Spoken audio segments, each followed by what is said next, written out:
A dor, você pode ficar sofrendo ou você pode aprender a lidar com ela e usar justamente isso como autoridade para fazer a diferença na vida de outras pessoas.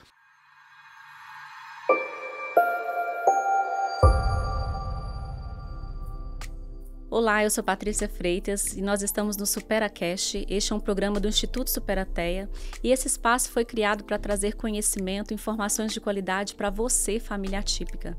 E hoje nós estamos aqui com uma pessoa muito especial, muito mais do que especial, na verdade. Nós estamos com o Cleiton Pinheiro. O Cleiton é meu mentor pessoal, especialista em pessoas e inteligência emocional e ele é também pastor. E nós vamos falar hoje de fé, propósito e família. Pode se apresentar, Cleiton. Prazer, obrigado pelo convite, é uma honra estar aqui com vocês. O que eu puder contribuir, contem comigo. Ai, ótimo.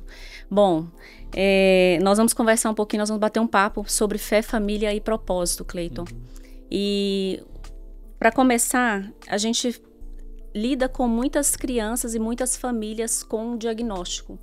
Então, para começar, eu queria olhar com você o seguinte, um diagnóstico, ele mexe muito com as emoções. E você, sendo especialista nessa área, eu queria conversar um pouquinho com você sobre essas emoções. Perfeito. Um diagnóstico, seja ele qual for, mexe com as emoções de qualquer pessoa. Mas quando a gente pensa em autismo, nós pensamos em algo que é para o resto da vida. Porque o autismo, ele não é uma doença. O autismo, então, se não é uma doença, não tem cura. Então, é um diagnóstico que não tem como mexer nele. É para o resto da vida. Então, essa pessoa vai lidar com situações difíceis, né, ou desafios por toda uma vida. E como lidar com a insegurança, o medo do futuro que assola os pais, a culpa muitas vezes pelo diagnóstico, porque muitos pais sentem culpa, né, pelo diagnóstico, acreditando que muitas vezes esse diagnóstico veio através deles. Então, como lidar com essas emoções? Olha, é assim... Se você me perguntasse, vamos supor que aqui a gente não fosse falar do autismo, a gente fosse falar só de gestão emocional, a pergunta ela teria o mesmo efeito. Então, como lidar com as emoções? Aqui já é um grande desafio. Sim. Por isso que muita gente tem dificuldade em lidar com as emoções, muita gente não quer olhar para isso porque isso é um desafio. Quando você traz na linha do autismo, então, quando você fala assim, o autismo não é uma doença. É um diagnóstico que você vai aprender a lidar para o resto da vida. É um transtorno. Ok. Então, isso, o impacto, ele tem a ver com a maneira como você olha para aquilo. Então, se você pegar só essa frase sua, o autismo não é uma doença, ele é um transtorno, então já muda. Porque para sua mente, para o seu cérebro, você falar assim, foi diagnosticado com uma doença, tem um peso. Foi diagnosticado com um transtorno, tem outro peso. Então, a maneira como você encara, a maneira como você enxerga isso, ela vai determinar o nível da dificuldade que você vai ter que lidar no seu dia a dia. Quando você trouxe assim, muitos pais trazem o peso da culpa, porque eles acreditam que o diagnóstico veio porque passou de pai para filho, veio no DNA, enfim, uma série de questões. Mas olha só, a questão da culpa também é um desafio para as pessoas. Não tem a ver com o diagnóstico. É claro que eu entendo que quando você tem o diagnóstico como você trouxe, aquilo é um baque para a pessoa. Ela não estava esperando aquilo. Sim. Então ela demora um pouco para processar. Então, quais são as dicas que eu dou nesses casos? Primeira coisa, você ser generoso com você. Ser gentil. Ser gentil. Então, assim, não adianta eu falar para você, não, você tem que levantar a cabeça, tem que ser forte. Não, quando a notícia chegou, o diagnóstico chegou, você vai levar o baque. E aí vem uma questão também, você está falando aí agora, a notícia chegou, o luto. Muitos pais vivem o luto. Então, mas é mais ou menos, por isso que eu falei, é a maneira como você olha, a maneira como você enxerga aquilo que você quer ver. Porque tudo isso vai influenciar na sua mente, vai influenciar nos pensamentos que vão vir. Mas se você for generoso, o que é o ser generoso? Não espere que você vai, de repente, ter uma boa reação. Eu não tenho como chegar e falar assim, não, você tem que reagir bem, você tem que olhar para o outro lado. Não, é a maneira como você quer olhar. Eu não estou falando que você tem que olhar para o outro lado, é a maneira como você quer olhar. Mas você vai ter o baque. Só que este baque, ele não pode ser por muito tempo. Ele não pode ser para o resto da sua vida. É como se a pessoa tivesse que dar um tempo para isso aí. Exatamente. Então, acolha os sentimentos, acolha as emoções. Fiquei triste, levei um baque, não sei o que fazer. Normal. Passou 1, 2, 3 dias, alguns talvez uma semana. Vamos lá. Como é que funciona? Qual que vai ser a nossa rotina? O que precisa ser feito? Porque quanto antes o diagnóstico chega, mais fácil para você lidar, para você tratar, e aí você vai ter um conhecimento muito maior do que o meu. Mas da mesma maneira, o quanto antes você aceitar aquilo, para você aprender a lidar com aquilo, muito mais leve a sua vida vai se tornar.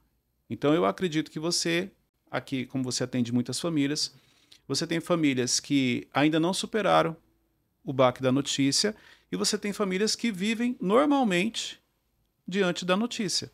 Eu tive, só para trazer um exemplo do que você acabou de trazer agora, eu tive uma mãe que ela viveu o luto por anos, sabe? Então ela recebeu o diagnóstico e assim que recebeu, por mais que eu falasse com ela, que eu conversasse, ela não se livrava daquilo porque ela achava que a culpa era dela. Então, mas olha só que interessante. A culpa, ela tem a ver com o diagnóstico? Não. Porque eu conheço várias pessoas, eu atendo várias pessoas que elas não têm um diagnóstico e elas carregam o peso da culpa. Eu conheço muitas pessoas, no meu canal no YouTube tem vídeo sobre isso, sobre a questão da culpa. Eu conheço muitas pessoas que, se você olhar a vida dela, não tem nada no sentido negativo, mas ela caminha com o peso de uma culpa de coisas que nem ela fez. Tem muita gente que anda com o sentimento de culpa, com o peso da culpa, porque ela assumiu a culpa, exemplo, do pai, da mãe, ou a mãe transferiu isso para ela e o pai ela recebeu. Então essa questão da culpa, ela não tem a ver com o diagnóstico. Então acho que é este olhar, quando você olha, peraí, então quer dizer que a pessoa que não tem diagnóstico também carrega o peso da culpa? Várias. É muito comum você encontrar pessoas presas ao passado, pessoas que têm essa questão do peso da culpa, de se sentir culpado por algo que fez no passado, se sentir culpado porque, exemplo, quantas pessoas carregam o peso da culpa de uma separação dos pais? Porque ela acha que ela foi o motivo da separação. Muita gente. E não tem nada a ver. E não tem a ver. Então, isso, quando a gente fala de gestão emocional, tem o peso da notícia, tem o peso do diagnóstico, concordo, e aí é onde eu falo, seja generoso, acolha isso. Então você vai ficar ali talvez alguns dias processando aquilo, normal, mas você depois tem que se levantar. Porque, que nem eu te falei, tem famílias, como você trouxe, que vivem muito bem, depois do diagnóstico, uma vida normal, entendeu? E tem famílias que demoram para superar ou não superam.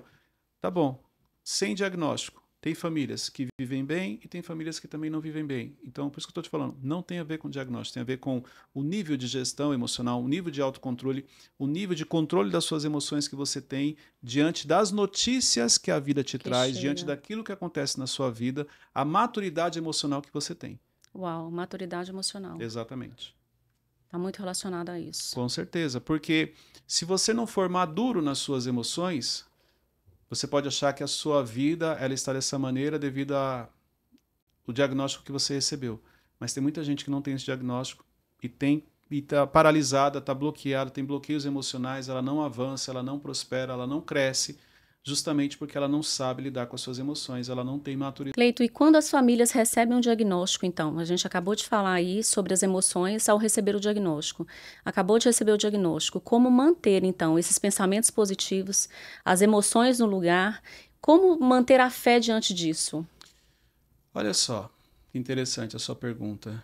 Como manter a fé diante do diagnóstico? Como manter a esperança diante do diagnóstico? O diagnóstico, ele é negativo?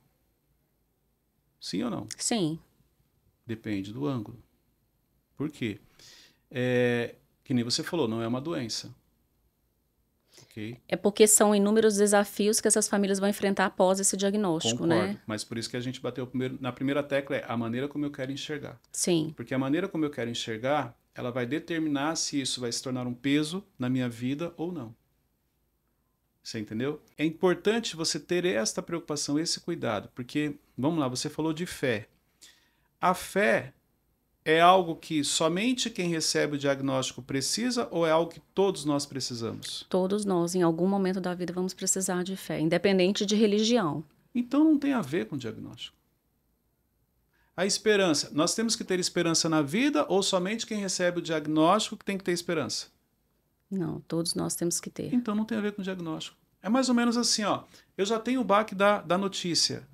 Então eu não posso trazer agora tudo e colocar debaixo do diagnóstico. É como se então o diagnóstico fosse uma desculpa, né? Exatamente. Então assim, agora eu tenho que ter fé porque eu recebi o diagnóstico. Agora eu tenho que ter esperança porque eu recebi o diagnóstico. Não, na vida você tem que ter fé e tem que ter esperança. Não tem a ver com o diagnóstico.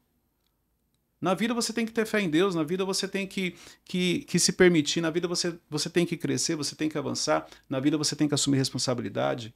Crescer dói, como eu trago nos meus treinamentos, crescer dói, não é pouco. Eu sei disso. Então, mas é isso que eu estou te falando. Então, assim, se você não se permitir, muita coisa não acontece. Mas só tem que tomar um cuidado, porque eu não posso agora pegar o diagnóstico e colocar uma série de coisas embaixo desse diagnóstico, como se a minha vida ela se tornou difícil por causa do diagnóstico. Eu concordo com você quando você falou assim, Cleito, a rotina muda. Porque dependendo do grau, eu acredito que a família vai ter mais dificuldade, tem mais desafios, tem coisas que ela precisa estar mais atenta, muda a rotina, não dá para ir em qualquer ambiente, não dá. Então, isso aí eu concordo. Que talvez este olhar ele precisa ser mais para o detalhe, para justamente a criança ela ter uma tranquilidade. Então você está me dizendo assim que, por exemplo, as pessoas hoje em dia elas estão desistindo muito fácil, estão ficando sem esperança muito fácil, independente de diagnóstico ou não. Eu acho que a nossa mente ela é pautada para dar desculpas. Certo. Eu só preciso da oportunidade. Mais ou menos isso. Eu não estou aqui falando que, não, olha, você tem que agir normalmente, porque eu sei que, eu imagino, porque só quem recebe realmente o diagnóstico pode falar. Mas eu imagino que não é um processo simples. Por isso que eu falei, você tem que ser generoso Sim. e acolher. Mas só tem que tomar um cuidado, porque eu não posso colocar tudo embaixo desse diagnóstico. Desse guarda-chuva. Desse guarda-chuva, como se, se eu não tivesse esse guarda-chuva, esse diagnóstico, a minha vida seria diferente. Não.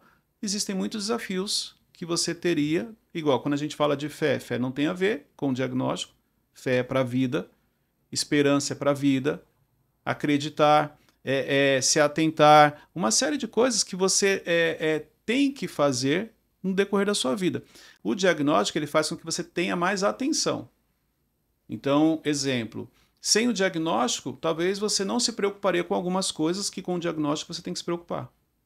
Sem um diagnóstico, talvez você não teria um olhar para algumas coisas como você tem que ter. E você está falando isso daí agora, eu recordei de uma situação, pandemia. Quando aconteceu a pandemia, o Brasil parou, certo? Em Uberlândia, na época, então, 45 dias as clínicas fechadas, parou a cidade inteira.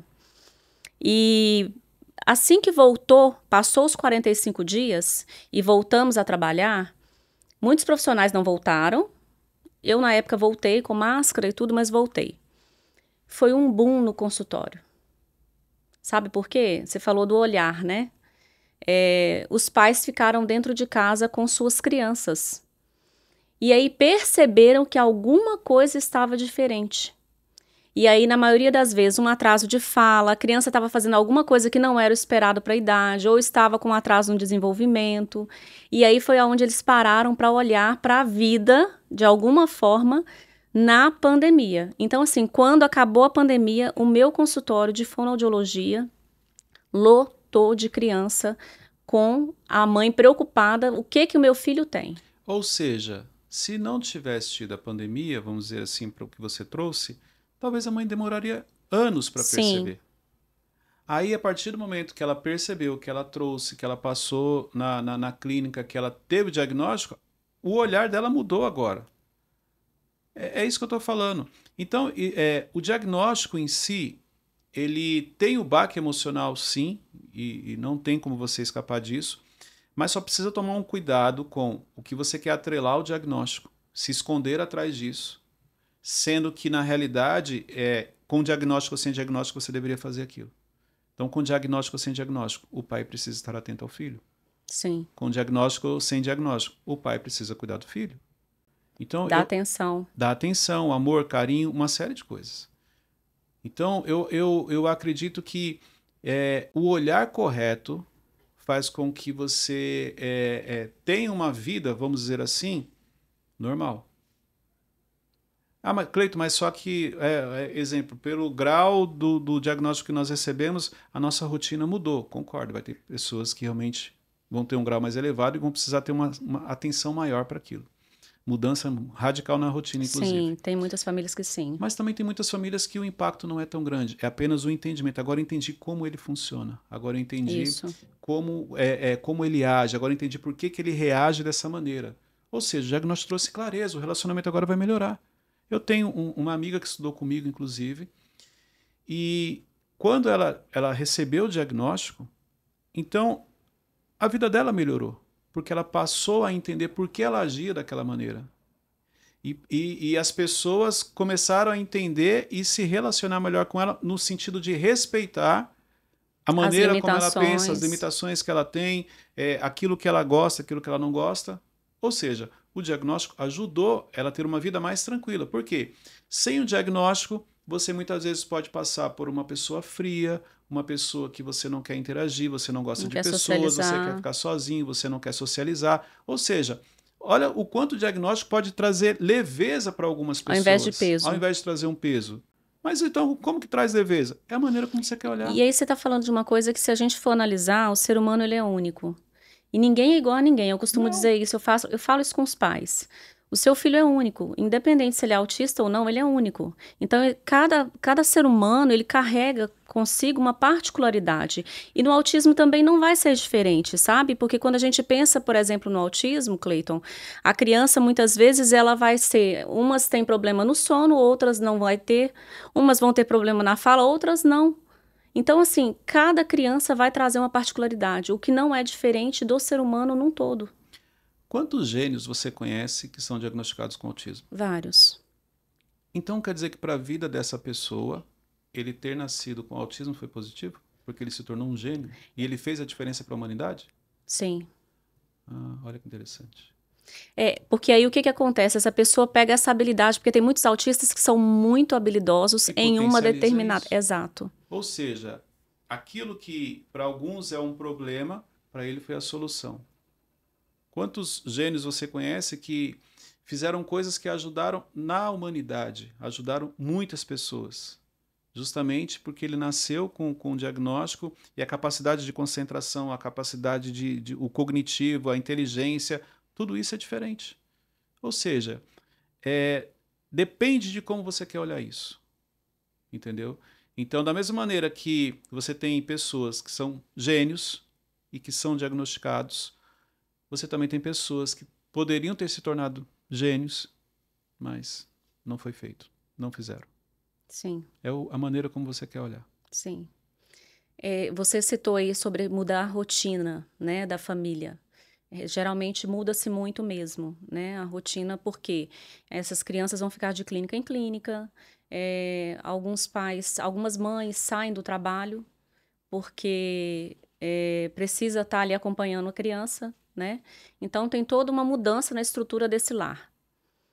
E isso traz, assim, pelo que a gente vê, Cleiton, na prática, muitos problemas até mesmo no casamento.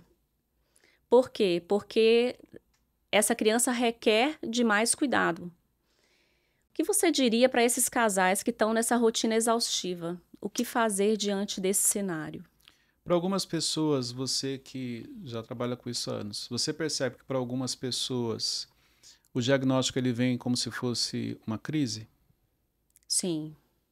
As pessoas olham como uma crise? Sim. A crise ela tem algumas funções. Uma delas é potencializar aquilo que já não está bom.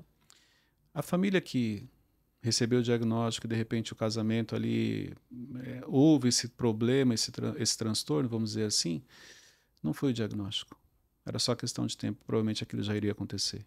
Porque a crise ela só potencializa, ela acelera algumas coisas. Uau. Assim como eu acredito que você conhece várias famílias que depois do diagnóstico eles ficaram mais unidas, tiveram mais amor, mais comunhão. Me trouxe a lembrança de um casal. Esse casal, eu recebi essa criança, ele estava só com um atraso de fala, e eu que encaminhei para a neurologista. Quando voltou realmente com o diagnóstico que era o que eu já suspeitava. Essa mãe viveu luto por muito tempo. Por um período ali inicial, o casamento começou a ficar abalado, mas esse ano, por acaso, e aí essa mãe desistiu de ter filhos, ela não queria ter mais filho, com medo de vir outra criança com autismo, porque ela sofreu muito com o luto, ela viveu o luto por muito tempo. Só, Cleiton, que o que ela fez? O barco balançou do casamento, mas eles acabaram se fortalecendo. Quando foi agora, esse ano, ela me manda uma mensagem, na verdade não me mandou uma mensagem, mandou uma foto pelo Instagram da filhinha, da bebezinha, e aí veio contar que tá tudo ótimo, graças a Deus, o casamento estruturado e os 2 filhos, e o quanto a bebezinha está ajudando o irmão que é autista. Olha só, mas é isso. Então você falar que o casal se separou porque o diagnóstico chegou. Provavelmente eles já iriam separar, eles só estavam esperando uma oportunidade. Da mesma maneira, muitas famílias são fortalecidas. Aí, vamos lá, por isso que eu estou te falando, ter cuidado com o que eu coloco embaixo desse guarda-chuva. Mudança na rotina, vai para o guarda-chuva. Separação por causa do diagnóstico? Não. Quantos casais se separam que não têm um diagnóstico? Hoje, quando a gente fala de família, a gente sabe do desafio que a estrutura família, o projeto chamado família, como cada vez mais as pessoas querem desestruturar isso, trazer isso como é normal se separar. Incompatibilidade, né? As pessoas estão trazendo como se você fala que você tem 10, 20 anos de casado, as pessoas, nossa, tipo, parece que é uma coisa. Não, gente, família é um projeto de Deus. Sim. E uma das funções que o inimigo tem é destruir as famílias. Se ele destrói as famílias, ele destrói uma sociedade. Então, isso não é uma particularidade do diagnóstico. Isso é um desafio da sociedade, porque você tem pessoas que lutam contra um projeto chamado família e você tem pessoas que defendem o projeto chamado família, que é um projeto de Deus. Então, isso é importante. Por isso que eu falo, ter cuidado com o que eu trago para debaixo desse guarda-chuva do diagnóstico, que não é um problema relacionado ao diagnóstico, mas sim um problema de sociedade, sim um problema de mentalidade, sim um problema de falta de gestão emocional, uma série de coisas. Mudança na rotina. Não, isso vem para debaixo do guarda-chuva porque realmente muda a rotina. Um olhar diferente também. Alguns com desafio maior, outros com desafio um pouco menor. Então tem coisas que sim, no diagnóstico, igual você falou, eu vou ter que estar em clínicas, eu vou ter que estar em consultórios, eu vou ter que fazer ali um acompanhamento, e isso você traz para debaixo do guarda-chuva. Mas tem outras coisas que não. Não tem a ver com o diagnóstico, tem a ver com a mentalidade, tem a ver com a gestão emocional, tem a ver com desafios da sociedade, uma série de coisas. E é como se fosse somente uma desculpa para isso mesmo, né? Exatamente. Então eu me apego a isso para poder, tipo, não dá, tá difícil, isso e aquilo. E aí eu concordo que muita gente sofre. Quantas mães solteiras, solteiras, de repente se separaram, o pai covardemente abandonou e a mãe teve que cuidar ali do filho com todos os desafios que ela tem. E você está falando aí que muitas famílias fazem disso um problema, né? Mas é a forma de olhar. Eu já presenciei famílias que fizeram da dor o propósito, sabe? Como trazer esse olhar. Ao invés de eu trazer um momento de dor, eu trazer para pensar o seguinte, olha, isso daqui pode mudar a história da minha vida, fazer dessa jornada uma jornada mais leve, não uma jornada pesada. Então, assim, o que você diria para essas famílias para transformar, talvez, esse momento de dor, do diagnóstico, esse momento de tensão em algo maior? A sua dor, ela tem uma ligação com o seu propósito. Onde está a sua dor, ali está a sua autoridade. Então, se a pessoa tiver o olhar correto, ela não vai olhar com sofrimento, ela vai olhar com autoridade. Por quê? Porque quantas coisas você passa na vida que dói ou que doeu muito, mas que você superou e agora você tem autoridade para ajudar outras pessoas. Sim, então, eu mesmo sei disso muito bem. Pois é, assim como você conhece várias pessoas que após um diagnóstico teve o período da dor, mas que depois entenderam a autoridade que eles carregam e passaram a ajudar outras famílias. É isso. Então, eu posso, novamente, pegar essa dor e passar uma vida sofrendo. Ou eu posso, até porque o ser humano ele é adaptável à dor, ele se acostuma. Ou eu posso olhar para essa dor... Isso é muito forte, hein? O ser humano ele é adaptável à dor. No nosso corpo, o nosso corpo é a prova disso. Tem dores que você sente inicialmente, e se você não for no médico, se você não descobrir o que é, chega uma hora que você acostuma e você tem a falsa sensação de que ela passou, não é, mas é porque o seu organismo, você se acostumou com isso. E isso a dor emocional também. Da mesma maneira. Quando você pega sobre a questão emocional padrão, exemplo, mentalidade de sofrimento, mentalidade de escassez, existe uma série de mentalidades que a pessoa ela se acostumou com aquela vida de sofrimento, de dor, e ela acha que aquilo é normal. Por quê? O ser humano é adaptável. Então, por isso que tem que ter um cuidado. A dor, você pode ficar sofrendo, ou você pode aprender a lidar com ela e usar justamente isso como autoridade para fazer a diferença na vida de outras pessoas. Por que eu falo de gestão emocional? Por que eu estudo gestão emocional? Porque eu estou em evolução como pessoa. Então, quando que surgiu a questão da gestão emocional? Quando eu descobri que eu tinha uma série de crenças, uma série de complexos, uma série de bloqueios emocionais. Ou seja, por que eu consigo ajudar pessoas? Porque eu fui superando isso. Eu poderia olhar as dores e continuar sofrendo e não, mas eu não consigo, eu não sou capaz disso, aquilo, ou ir lá, resolver, superar e agora ajudar pessoas, fazer a diferença na vida de pessoas. É isso. Então você sempre vai ter a opção. Você pode pegar a dor e ficar sofrendo e você vai ter motivos justificáveis, inclusive, que ninguém vai te questionar, mas você pode pegar ela, aprender a lidar e fazer disso a sua autoridade para fazer a diferença na vida de pessoas. Certo. E aí a gente tem família. Eu já conheci várias mães que levantam comunidades, sabe, para ajudar outras mães. Nós, inclusive, estamos até com um grupo no WhatsApp que eu comecei recente, justamente para trazer essa ajuda, esse auxílio mesmo para essas mães, sabe? Porque eu acredito que é uma forma, às vezes, de conseguir trazer aí uma ajuda nesse sentido, né? Você conhece mães que ajudam e fazem a diferença na vida de outras famílias. Sim. Mas você também conhece mães que ficam bloqueadas e sofrendo o resto da vida. Sim. Ou seja, são escolhas. Vai ser sempre uma decisão. A nossa vida ela é pautada de escolhas. Então você escolhe o que você quer viver, o que você quer passar. Como assim? Ah, mas eu não escolho porque eu estou passando por coisas que eu não escolhi. Nós escolhemos. Então, exemplo, às vezes você está passando por desafios, tirando essa questão do diagnóstico, não é isso que eu estou falando, mas está passando por desafios de escolhas que você fez. Nós falamos aqui, crescer dói. Você falou, eu sei disso. Pois é, isso quer dizer que você passa por processos dolorosos, por escolhas que você fez, mas porque você decidiu crescer e avançar. Quando você decidiu crescer e avançar, olha só, você sai, tem a sua clínica em Uberlândia, abre uma unidade em São Paulo, aqui em Alphaville, e é um processo que você passa por isso. Começamos do zero aqui. Mas foi uma decisão que vocês tomaram em obediência depois que Deus direcionou vocês. Sim. E qual é o propósito? Fazer a diferença na vida dessas crianças. É uma escolha. Ah, mas foi Deus que mandou. Então, mas Deus fala com você e você sempre tem a escolha de ouvir e obedecer ou fingir que não entendeu e ficar sofrendo. Então, a nossa vida ela é pautada de escolhas. E para cada escolha você tem uma consequência. Basicamente é isso. Sim. E quando a gente pensa no autismo, não é diferente. Não é diferente. Porque é um diagnóstico que não depende dos pais. Veio também da parte de Deus, você concorda? Eu acredito que tudo é permissão dele. Né? Tudo tem um propósito e talvez essa seja a oração. Senhor, me dá o discernimento. Mas tem coisas que você não vai ter o discernimento agora. Então, com o tempo, né?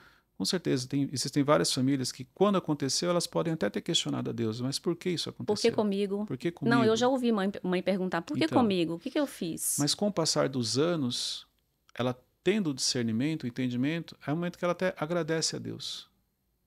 Quando o discernimento chega. Nós tivemos uma mãe, inclusive o episódio saiu ontem, a doutora Patrícia, ela é advogada, ela fala que o diagnóstico na vida dela transformou a vida dela. Ou seja, ela tem um baque normal, como todas as pessoas, não sei se foi o caso, mas ela poderia ter questionado a Deus por que eu. Não, E hoje ela tem o entendimento da perfeição de Deus na vida dela, do cuidado dele na vida dela, onde ela fala assim, olha, foi a melhor coisa que aconteceu. E ela atuava em uma área na advocacia e ela passou a atuar em outra área e hoje ela fala, meu filho, hoje é a minha motivação diária. É o que eu mais amo fazer hoje, é cuidar realmente. Então, hoje ela cuida de famílias atípicas, entende? Então, assim, ela fala que deu um novo rumo, um novo sentido à vida dela. Porque antes ela provavelmente trabalhava numa área que ela não se sentia realizada no sentido de cumprir o propósito. E quando ela tem o diagnóstico e ela tem essa mudança na vida, hoje, quando ela ajuda famílias atípicas, então o sentimento é: eu estou cumprindo meu propósito, eu estou ajudando pessoas. Então pode ser que tenha sido isso. Sim. Então, porque quando você está cumprindo o seu propósito, é difícil descrever o que você sente. O que você define como propósito? Propósito é o motivo pelo qual você nasceu. Motivo pelo qual Deus colocou você nessa terra, aquilo que Ele colocou em você. E repare, você vem com habilidades, as habilidades elas são ligadas ao propósito que você precisa cumprir. E o propósito, ele sempre tem uma ligação com pessoas, ele não tem a ver com você. Então, as habilidades que você tem com outras pessoas, as habilidades que você carrega, aquilo que Deus colocou em você, não é para ser usado com você, e sim para ser usado com pessoas. Entendeu? Então, isso é importante. Igual eu atendo vários empresários, empreendedores, várias pessoas. Então, essa habilidade que Deus me deu, eu consigo aplicar na minha vida? Não. Quando eu preciso de um conselho, eu preciso procurar um mentor, eu preciso procurar um conselheiro. Você não aplica aquilo que Deus te deu em você. Você recebeu aquilo para aplicar em pessoas, para compartilhar com pessoas, para transbordar na vida de pessoas. E aí, quando eu preciso de alguém também para me ajudar. Tudo tem a ver com pessoas. Então, o propósito é o motivo pelo qual Deus te colocou aqui. E isso, o seu propósito tem uma ligação com pessoas, não tem a ver com você. Então, vamos convidar essas famílias a ficarem mais atentas, né? Porque pode ser que o filho seja o maior propósito da vida deles e eles, às vezes, estão desapercebidos para isso. Quando que elas vão perceber? Quando elas se permitirem. Quando que você começa a entender o que Deus está falando? Quando que você começa a entender o que realmente Ele tem para você? Quando você se permite. Quando você se permite ouvir a voz do Espírito Santo. Quando você se permite ter um momento com Deus. Quando você se permite ter um momento ali de adoração, um momento de oração. É o se permitir.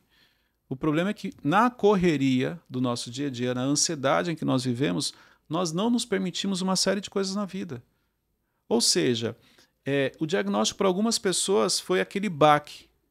Mas foi aquele momento que, peraí, como se Deus falasse, para porque eu preciso falar com vocês. Entendeu? Então, é justamente isso. Quando você se permite ser usado, quando você se permite ouvir a voz de Deus, quando você se permite ser uma bênção na vida das pessoas, você começa a percorrer um caminho de cumprir o seu propósito. Uau.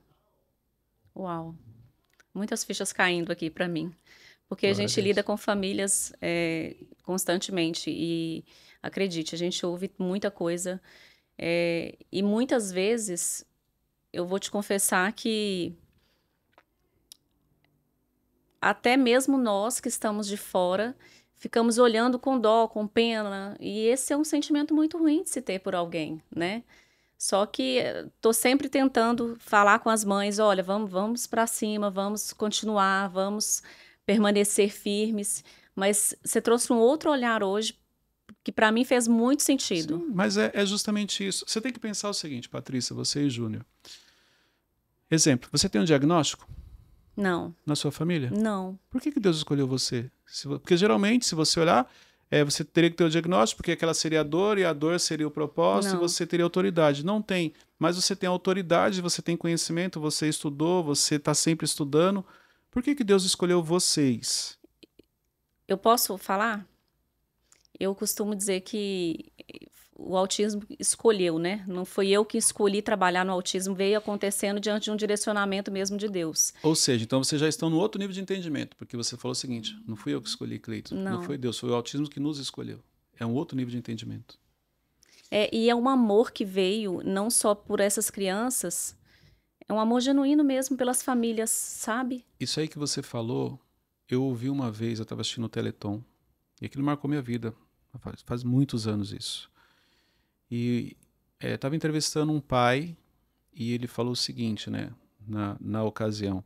Ele falou assim, as pessoas falam que são crianças especiais.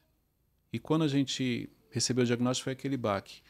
Mas hoje eu tenho clareza de que na realidade não são as crianças que são especiais. Nós é que somos especiais de termos sido escolhidos por Deus para ter um filho, assim, para cuidar. E aquilo me chamou a atenção porque é um nível de entendimento muito elevado. Então, quando você falou assim, eu fui escolhida pelo autismo, é um nível de entendimento elevado, que é quando você entende, aquilo não vem como um peso, aquilo vem como um propósito, você sabe a sua missão, o que você precisa fazer, e você faz com leveza. Tem uma mãe lá em Uberlândia, muito querida, que ela falava comigo assim, por que vocês têm tanta paciência? Por que vocês fazem tudo da forma como vocês fazem? Eu precisava entender isso, compreender, porque vocês não tinham obrigação de cuidar dessas crianças como vocês fazem. E aí foi onde eu trouxe para ela, eu falei assim, olha, eu não sei te dizer, mas é algo que queima no nosso coração. É o propósito. Porque quando a gente olha para essa criança, eu acredito que o amor... Vamos lá agora, me veio uma questão aqui. Ele é um princípio, certo? Sim. E eu acredito que é um dom de Deus, né? O amor sobrepõe tudo, a Bíblia fala. Exato. E o amor é a capacidade que a gente tem de passar pelo desafio que o outro está vivendo e não passar por ele sem fazer algo. Então, é isso que move o nosso coração. Eu preciso olhar para essa família e pensar assim, o que eu posso fazer por essa família? O que eu posso fazer por essa criança? É onde você chega no nível da compaixão. Empatia é me colocar no lugar das pessoas. Compaixão é eu sentir como se eu sentisse a dor da pessoa. Exatamente então, vocês chegam no nível isso. da compaixão pelas pessoas. Pelo propósito no qual Deus colocou na vida de vocês. Que de propósito que eu chamo e as habilidades que vocês carregam justamente para isso. Então, quando você tem clareza de que você está cumprindo o seu propósito, não pesa, você não cansa, você faz aquilo com alegria e você consegue realmente fazer a diferença na vida das pessoas. O que me marca muito quando essa mãe falou, porque ela fala assim, Patrícia, a gente percebe que não é uma clínica só. A gente percebe que tem muito mais do que somente uma clínica. Com certeza. O amor como vocês fazem tudo, o carinho que vocês têm com as crianças. E aí ela falou assim... Seria muito mais fácil vocês lidassem com crianças que não são autistas. Então, por que isso? Ela me questionou isso, sabe? Então, eu acredito muito que é isso aí que você acabou de dizer, né? Essa compaixão mesmo de olhar e falar assim, olha, eu preciso fazer algo por essa família, eu preciso fazer algo por essa criança. Por isso que eu admiro, respeito vocês, pelo propósito maravilhoso que Deus colocou na vida de vocês. Amém. E que vocês cumprem. Continuem firmes, não parem. Não vamos parar. Nós poderíamos ficar aqui batendo papo. Ué, você estava nervosa e tal, agora já quer ficar a tarde inteira, olha aí, ó. Glória a Deus por isso. Mas a gente vai parando por aqui e vou te convidar para estar aqui conosco novamente. Vai ser em breve. Honra. E nós temos podcast, Cleiton, toda semana. Então, semanalmente sai um episódio. E nós sempre estamos trazendo temas importantes como esse que nós conversamos hoje. Sim. Porque a gente entende que isso é uma forma também de levar o conhecimento, a informação para dentro de casa, dentro da casa dessas famílias. E eu não tenho dúvida que o canal vai crescer e vocês vão cada vez mais alcançar mais famílias, alcançar mais vidas, impactar, porque este é o propósito que vocês carregam. Amém. Fico muito feliz. Muito obrigada pela sua participação. É uma honra para mim, né, para nós estar com você aqui hoje. Você sabe o quanto é importante nessa missão, nesse propósito nosso. Você está com a gente desde que praticamente a gente começou, né? Eu tenho certeza que quando você chegou na nossa vida, foi justamente para dar direção a tudo que a gente estava fazendo, porque a gente sabia que tinha algo muito maior do que somente uma clínica, mas a gente estava muito perdido sem saber por onde pegar, por onde começar. Glória a Deus por isso. E você veio para dar essa direção para nós, então honra a tua vida por isso. Amém. Glória a Deus. Porque a gente fica muito feliz de ter você conosco. Vamos continuar avançando, Deus direcionando. Amém. E a gente avançando. Ótimo. Gente, nós terminamos por aqui o nosso episódio. Já vai sair aí em breve, tá? Já vai estar no ar. Eu quero te convidar para você que ainda não é inscrito no canal para se inscrever. Ativa esse sininho aí para você receber as notificações, porque semanalmente sai um episódio novo. Ficamos por aqui com mais um episódio do SuperaCast.